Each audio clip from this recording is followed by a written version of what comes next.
Welcome to Promo Ambition's backyard. Behind me is New York City, my absolute favorite city in the world, but it's also a huge attack vector for the United States. So me personally, living so close to the city, I like to be prepared in case of an emergency. In today's video, I'm gonna discuss how to prep and have extra gasoline on hand.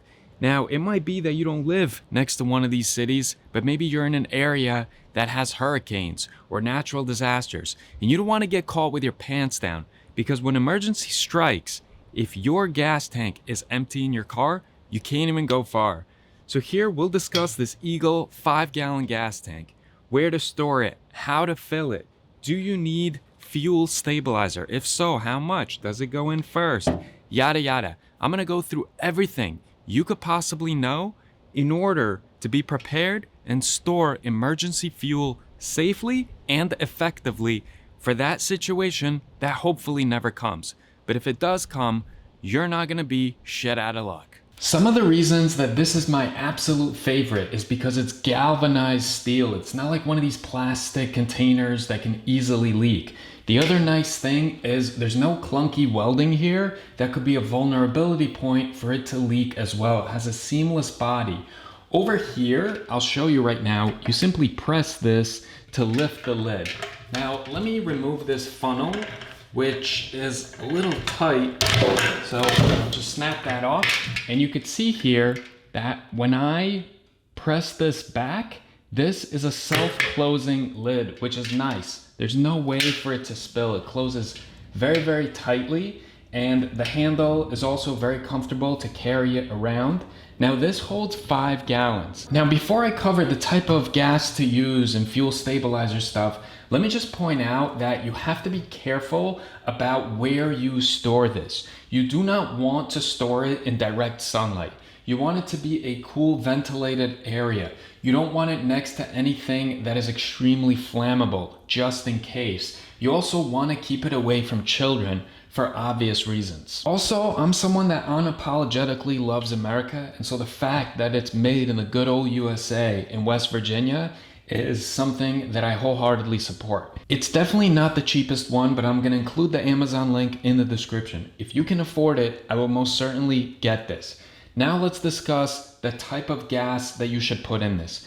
You should not use the 10% ethanol gas that most gas stations have. So most gas stations in the US actually have 10% ethanol due to federal regulations aimed at reducing emissions. So it's for environmental reasons. If you are looking for gasoline that you want to store for more than a year, we're talking about a year and a half, up to 2 years, then you should look for ethanol-free gas. I'll include a link in the description of the video where you can find some gas stations that have ethanol-free gas. Now the reason is ethanol actually leads to degradation faster. That being said, if you are going to fill up with 10% ethanol gas, then make sure that you're filling it as close to full as safely possible to reduce air in the actual container. This will thereby reduce moisture inside the container, and this reduces the chance of phase separation. I also highly recommend that you label the container with the date that you filled it with. Now, that being said, when you go to your gas station, if it is actually using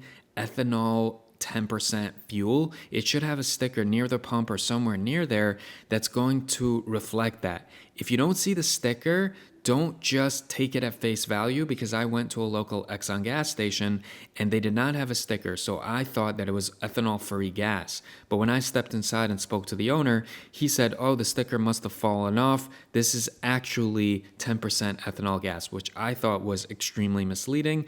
That is why I'm going to include a link where you can try to find these gas stations that are ethanol-free. So let's now talk about fuel stabilizer. This is the one that I highly recommend, Sta-bil storage. So what I'll do is I'll also include the Amazon link in the description. The reason to use it is if you're going to be storing gasoline for more than 30 to 60 days, ethanol free or with ethanol, doesn't matter. Gasoline starts to break down after just a few weeks. A lot of people don't know that, and they actually ruin their engines later on by putting gas in there that has, gums, varnish, and sludge in it, and it's just terrible. Now, something you want to do is put this inside the gas container even before you fill it with fuel. Because pouring this in first means that the incoming gasoline will naturally mix evenly throughout with the fuel. You also won't have to shake or stir the container to distribute it. Fresh fuel starts to degrade quickly, so adding stabilizer first ensures it's protected from the moment it enters the container. Now remember to always keep this with a tight seal, so screw the cap back on nicely. What I also love about these is it shows the ounces. Don't know if you could see it with the camera, but what you do is you can simply squeeze the bottle, and if you squeeze it hard enough, this right here goes in here, which has the measurements. Then you simply open up this cap and pour it in. So for instance, to reach a half of an ounce, what I just did is I squeezed it in here, and now we have half an ounce. And if you read the back instructions, it actually says that 1 ounce treats up to 2.5 gallons of gasoline. So what you have to do is, if I'm filling this with 5 gallons, I will need to do this 4 times, because 1/2 times 4 equals 2 ounces. And 1 ounce treats 2.5 gallons. If I am trying to treat 5 gallons, then I need to double that, which is 2 ounces. So again, this is just half an ounce. So I would add this, then add another half and 2 more to equal 2 ounces. Something else you should know is once you go and find your ethanol-free gas pump and you put the gas in here, again, don't just fill it in a little bit. Try to fill it to the top and do the math to figure out how much Sta-bil you need to put in. The reason you want to fill it up as full as possible is because there's going to be less air in there and it will not get the chance to degrade. Ethanol really attracts moisture, so especially if you're using 10% ethanol, make sure that you're filling it up full. The fact that you just need 2 ounces here, trust me, you could still fill this up all the way to 5 gallons at the pump. If you want to be safe, go 4.95 or something like that, and then go ahead and add the 2 ounces. But I've tested this, and the 5 gallons plus the 2 ounces fits inside here. Now this part is super important, so make sure you pay attention. You have to rotate the fuel that's in here. So what I do is every single year, I have it in my calendar to empty the gas tank in my car by just driving around, and then I pour everything that I have from here using the funnel into the car. I empty it as completely as possible. It's okay if you have a little bit of residue, and then I refill it and do this once again with the 2 ounces of Sta-bil. I want to point out, and this is so freaking important, do not wash these containers out with water.